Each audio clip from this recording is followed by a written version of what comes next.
Thank you for watching this video on understanding the effects of trauma and the role of victim advocates in working with incarcerated survivors of sexual abuse. My name is Nicole and I work at Just Detention International. Just Detention International, or JDI, is a health and human rights organization that seeks to end sexual abuse in all forms of detention. We work with corrections officials, rape crisis advocates, and policymakers to make detention facilities safer. In this video, we will discuss trauma and sexual abuse. Some of this may be difficult to hear. If you have concerns, please seek guidance from your supervisor before watching this training video.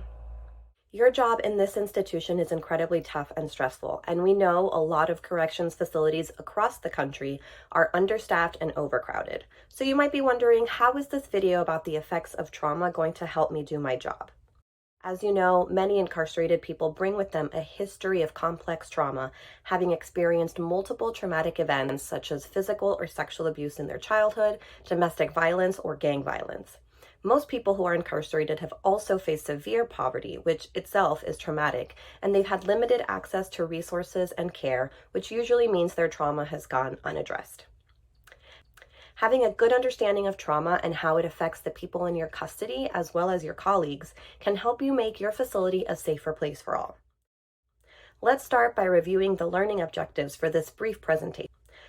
My goal is to help you understand what trauma is and how the corrections environment can cause additional trauma, both for incarcerated people and staff.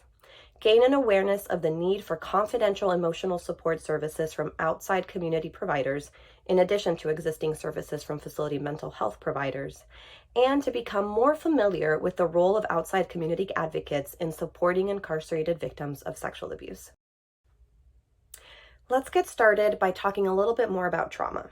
Like some of the examples shared earlier, a traumatic event or experience is typically one where there is a threat or fear of serious harm or death and a feeling of being out of control. Traumatic events can overwhelm one's ability to cope.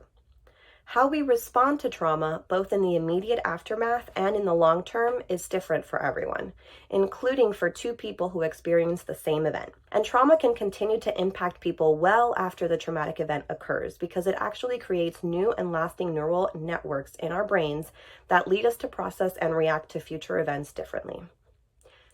So let's talk a little bit about how to recognize signs of trauma among people in your facility's custody. For example, you might notice someone blowing up when staff gives them an instruction or acting jumpy when they hear loud, unfamiliar sounds. A trauma survivor could also be very protective of their personal space and resistant to change in their routine. Or you may notice someone who is reverting to childish behaviors and frequently seeking attention. Some physical signs of trauma include nightmares or sleeping problems, sensitivity to touch, and medical problems. Emotional signs include frequent irritability or mood swings, or feeling very sad, afraid, or angry on a regular, ongoing basis. There are also psychological signs like trouble focusing or concentrating, or confusing what is safe with what is dangerous. I want you to think about the environment at your facility and routine situations that might be triggering or bring back memories of traumatic experiences for an incarcerated survivor of sexual abuse. Several may come to mind for you. Let's go over some. Let's start with noise. The opening and closing of doors, the yelling and constant sounds of many other people in close proximity, and announcements over the loud intercom. What about lights as potential trigger, such as when you have no control of when the lights are on or when they go out? There are also many physical triggers in the detention setting, especially for sexual abuse victims. We know you've been trained on how to properly conduct pat and strip searches, but for people who have been sexually abused, even the most respectful search can feel like a victim is being victimized all over again. The use of restraints is also another physical trigger for many. For those who experience sexual abuse inside a facility, there are additional triggers such as not being able to get away from the place where they were abused and being housed with the abuser or not being able to get away from them. These can be constant reminders of the abuse. Now that we have a better understanding of trauma, we're going to be focusing in on how to support people who have been traumatized, specifically those who have been sexually abused.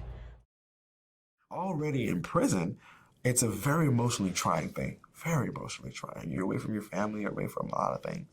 But this going through prison and being raped is even more isolating. So you can't talk to anyone. In some of the places that I've been, the counselors, and they're not trained for this. They're not trained to understand this. They're trained for pretty much suicide prevention. In the state, I saw a counselor once that wanted to know what my plan was when I left home. So the more focus is getting back out and getting yourself together. So who do you talk to? You're probably already familiar with PREA, or the Prison Rape Elimination Act. I'd like to highlight 2 key provisions that are intended to address the trauma of sexual abuse and offer victims the emotional support they need and deserve. First, victims of sexual abuse that occurs at the facility are to be offered access to an outside victim advocate to support them through a sexual assault forensic medical exam, if they're having one, and investigatory interviews, providing them with emotional support, crisis intervention, information, and referrals. Additionally, communication with victim advocates for support should be available to everyone in your facility, regardless of when or where they were sexually abused, and regardless of whether they reported it or not. This communication should be confidential and free and accessible to everyone, no matter what part of the facility they are in. Hopefully, your facility partners with a local rape crisis program in the area to provide these support services to the people in your custody. If you have questions about how this works, you should speak with your supervisor or the PREA compliance manager or PREA coordinator at your facility. So what exactly is a victim advocate, and what is their role? Victim advocates are specially trained people who provide much needed support and resources for survivors of sexual abuse. They can provide information for victims on how to make a report and on their rights, but an advocate does not provide legal advice, and an advocate typically does not make a report on behalf of the victim. A victim advocate supports survivors during sexual assault forensic exams and the investigatory process, but an advocate is not a doctor or a nurse nor an investigator. Victim advocates also provide referrals and follow-up services to ensure that victims of sexual abuse continue to get the support they need in their journey to healing. And unlike facility staff, victim advocates are not mandated reporters and in fact must adhere to their agency and state and federal confidentiality requirements. This means that anything a person tells them is private and won't be shared with the facility, unless of course they are threatening to harm themselves or others.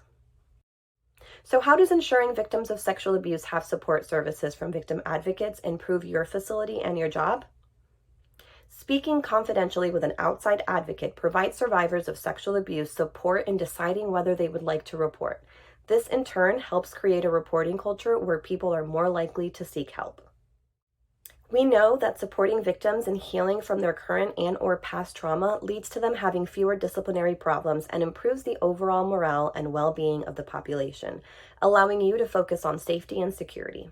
These benefits continue to be seen even after someone is released from custody, leading to more successful reentry and a lower likelihood of recidivism. So how can you promote an environment that is trauma-informed? First, remember that your language and how you communicate with incarcerated people matters. Your language directly impacts the facility's culture and the well-being of other staff and people in your custody.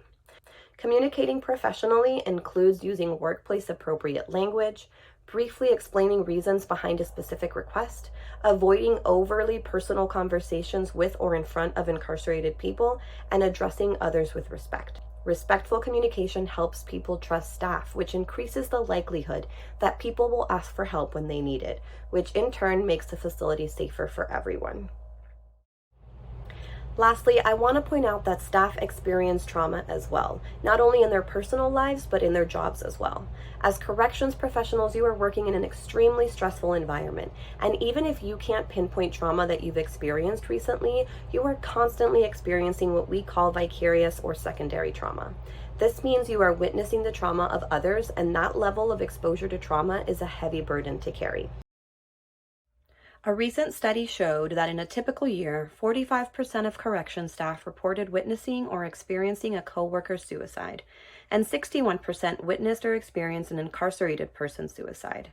It also showed that in a typical month, 93% of staff witnessed violence being inflicted on incarcerated people by others.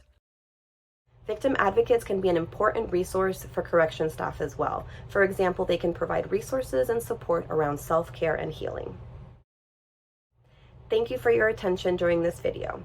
For further information and resources, please visit JDI at justdetention.org. Thank you for your attention.